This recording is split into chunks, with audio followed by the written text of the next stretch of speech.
The first light of morning painted the vineyard in shades of amber and rose. Myra Castellan moved between the rows of grapevines with practiced ease, her fingers checking the clusters for ripeness. 5 growing seasons had passed since Thomas died, 5 harvests she'd brought in alone. The work kept her hands busy and her mind occupied, which was exactly how she needed it.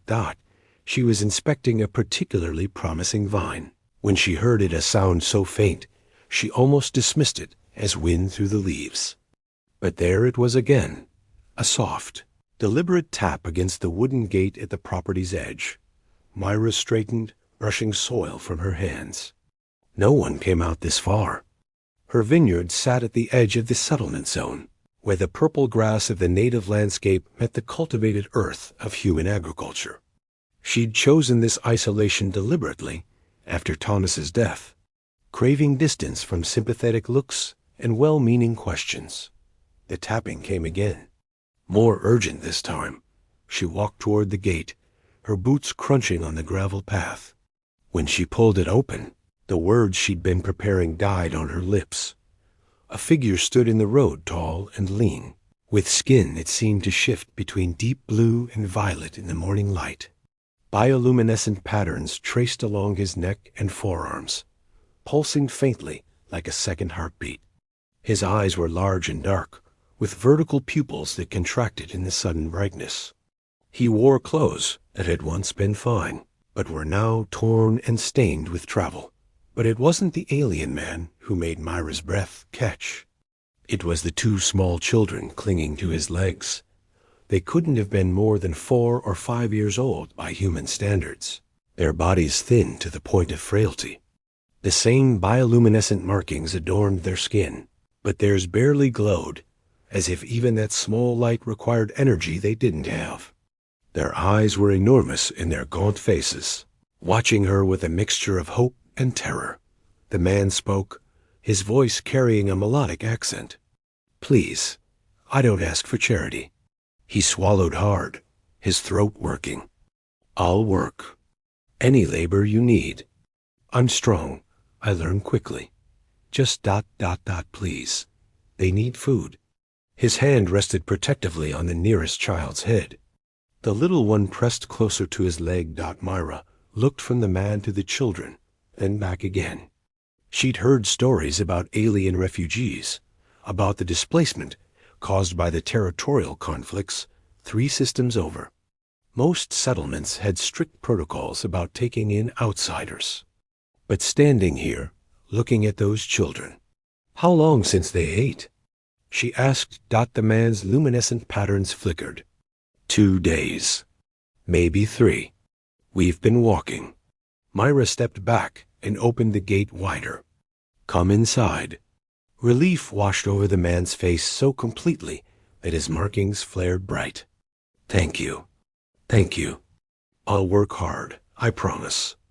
"I can start now." "You can start by sitting down before you fall down," Myra interrupted. "The children need food, and so do you." She led them up the path toward her house, a modest structure of stone and wood that Thomas had built with his own hands. The alien man walked carefully, as if expecting the invitation to be rescinded at any moment.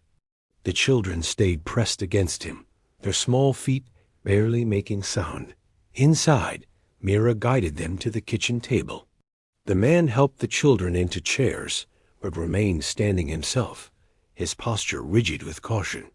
"Sit," Myra said, already moving to the cold storage unit. "I'm Myra." He hesitated, then lowered himself into a chair. "Tarek, and this is Nessa and Oren." He touched each child's shoulder as he named them. Myra pulled out bread, cheese, dried fruit, and cold roasted vegetables from last night's dinner. She arranged them on a plate and set it in front of the children, then poured 3 glasses of water. The children looked at Tarek, seeking permission. He nodded, and they reached for the food with trembling hands. They ate slowly at first, then faster, tears streaming down their faces as they chewed and swallowed. Myra felt her throat tighten. She'd seen hunger before. in the early days of the settlement when crops failed. But this was different. This was the hunger of beings who'd learned not to expect another meal. She set a plate in front of Tarek. He stared at it. "You need to eat too," she said. "After I work," he replied. "You're being generous with the children. I won't take more until I've earned it." "You'll be useless in the vineyard if you collapse from hunger," Mira pointed out. "Eat. We'll discuss work after." Tarek's luminescent markings pulsed in what she would later learn was surprise. Slowly, he picked up a piece of bread and bit into it. His eyes closed briefly, and his patterns brightened. While they ate, Myra prepared a proper meal-warming soup from yesterday's batch and slicing more bread. She moved around her kitchen with automatic efficiency, but her mind was racing. What was she doing? She knew nothing about these people. Taking in refugees violated at least 3 settlement regulations. The council would have questions. But when she looked at those children, at the way they leaned against Tarek with complete trust, at the way he ate slowly despite his obvious hunger so there would be more for them, something in her chest loosened. "Where are you from?" she asked as she set bowls of soup on the table. Tarek's expression became guarded. "Far. Too far to go back. Family?" "Just us now." The children had finished eating and were slumped in their chairs, exhaustion overtaking them now that their stomachs were full. Nessa's eyes were already closing. "There's a spare room," Myra found herself saying. "Nothing fancy. But there are beds." Tarek stood abruptly, his patterns flashing. "No, we can sleep in the barn." "I won't impose. You'll sleep in a bed," Mira said firmly. "The barn's for equipment, not children." She led them to the small guest room that hadn't been used since Thomas's brother visited 3 years ago. The children barely made it to the bed before sleep claimed them. Tarek covered them with blankets, his movements infinitely gentle. "I'll work hard," he said quietly, standing in the doorway. "I won't make you regret this kindness." Mira looked at him, really looked. His eyes held the weight of someone who'd seen too much, lost too much. She recognized that look. She saw it in her mirror every morning. "Get some rest," she said.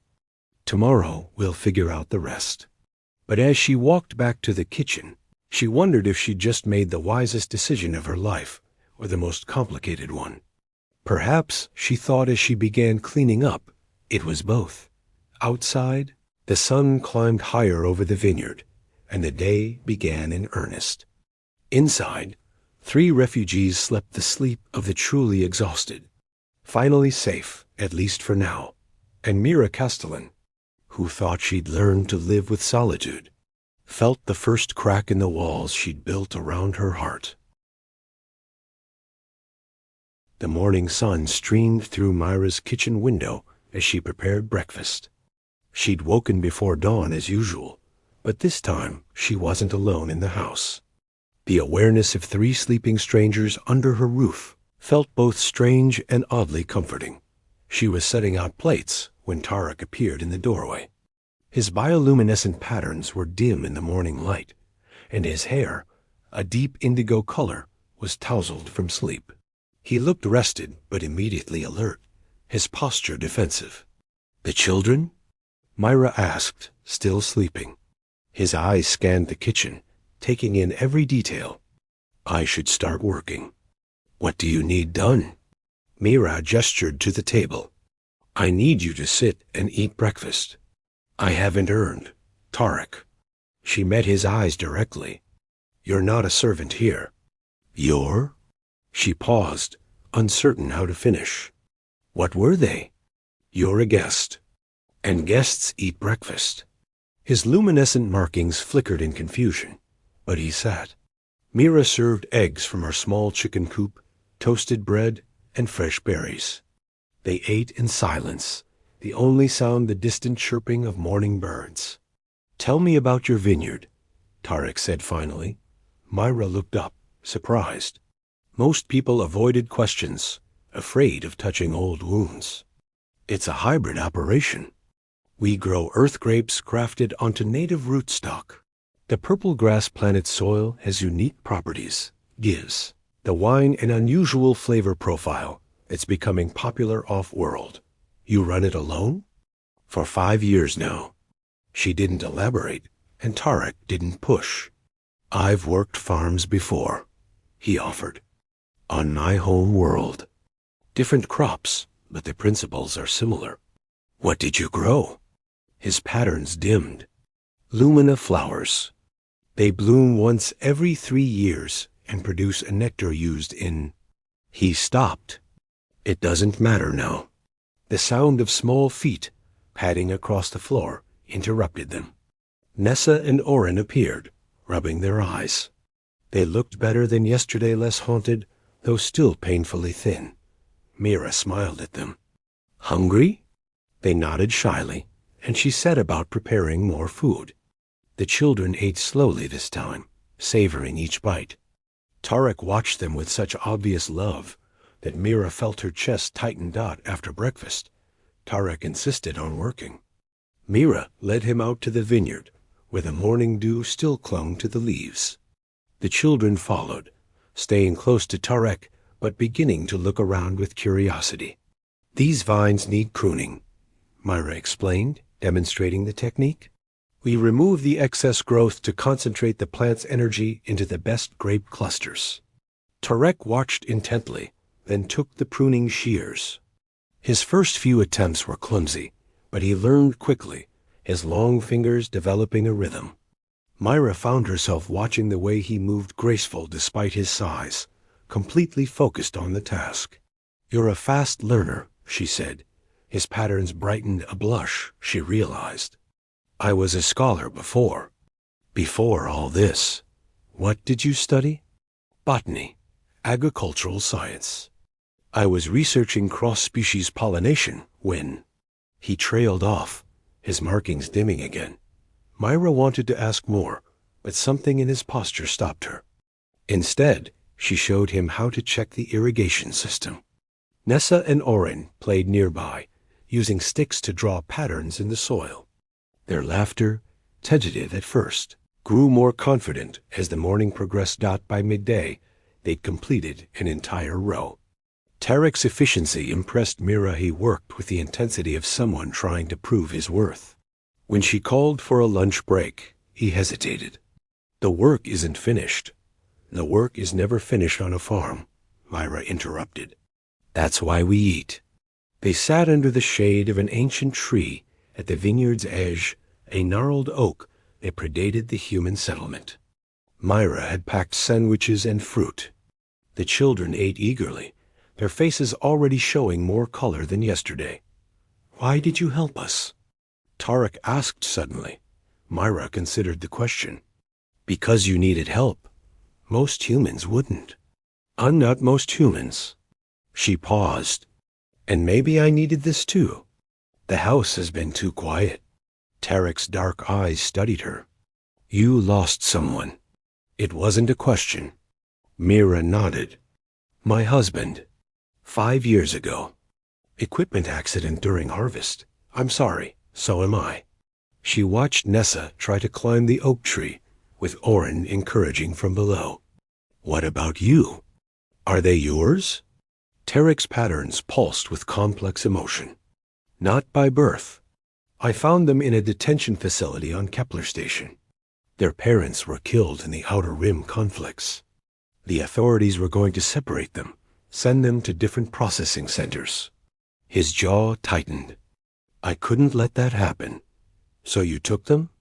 I stole them, he corrected quietly, along with transit papers and enough credits to get us off station. That's why we've been walking can't-risk spaceport scanners. Myra absorbed this information.